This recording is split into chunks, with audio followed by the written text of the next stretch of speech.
3 दिन तक बहस चली, हम पर आरोप लगते रहे, और जब आपदा प्रभावित परिवारों के लिए उस संकल्प में वोट देने की बात आई तो भारतीय जनता पार्टी का पूरा विधायक दल उस विधानसभागार में चुप होकर बैठा रहा, मूक होकर बैठा रहा।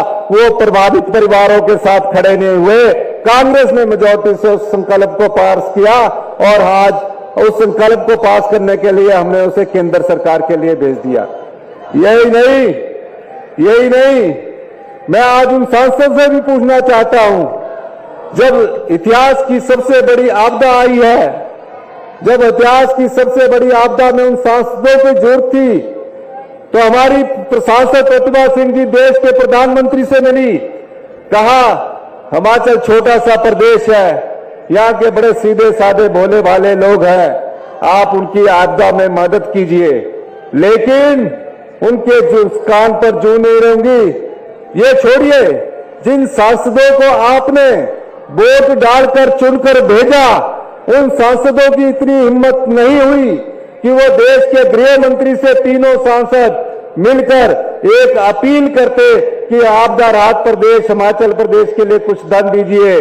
प्रधानमंत्री से मिलते, कहीं उनका फोटो नहीं दिया, लेकिन उन्होंने इस आपदा में हिमाचल के लोगों के साथ खड़े नहीं हुए।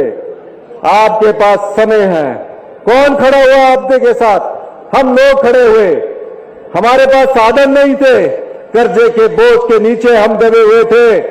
हमने कहा नहीं, हिमाचल के जो 16,000 परिवार उजड़ गए हैं, जिस गरीब का घर उजड़ा है, जिस माता का घर उजड़ा है, जिस किसान का घर क्षतिग्रस्त हुआ है, उसके लिए हिमाचल प्रदेश सरकार खड़ी होगी। हिमाचल प्रदेश मंत्रिमंडल की बैठक हुई, हमने 45,000 करोड़ रुपए का आपदा राहत पैकेज आप लोगों के लिए दिया।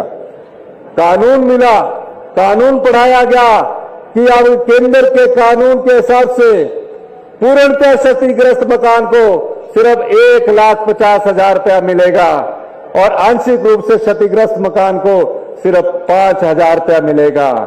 हमने कहा हिमाचल के लोगों को आज जरूरत है, हमने कानून बदल दिया, हमने नियम बदल दिया और 1.5 लाख की जगह 7 लाख रुपया प्रति परिवार हमने देने की घोषणा की।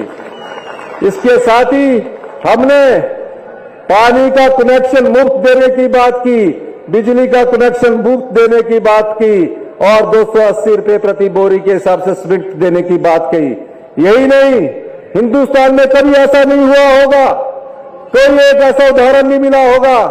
जब आपदा आई, हमने बोला कि आपदा प्रभावित जो परिवार अपने गांव में रहना चाहता है, उसे 5,000 रुपया गांव में रहने के लिए मकान का किराया मिलेगा।